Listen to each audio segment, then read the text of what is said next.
song I'm dedicating here at the Hope Rocks Festival to the memory of my sister, Stephanie, and the memory of Jillian's brother, Adam.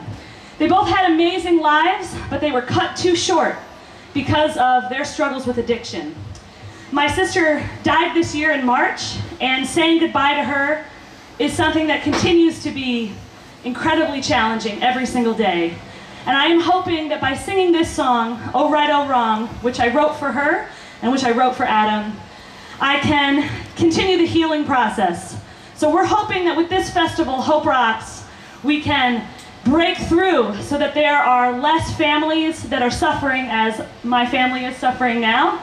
But we are not going to let that bring us down. I absolutely believe that our lives must carry on in the most positive, powerful way possible. And that's why I'm here with my band playing our music, because Sheila D and the Dazzlers rocks and Hope rocks.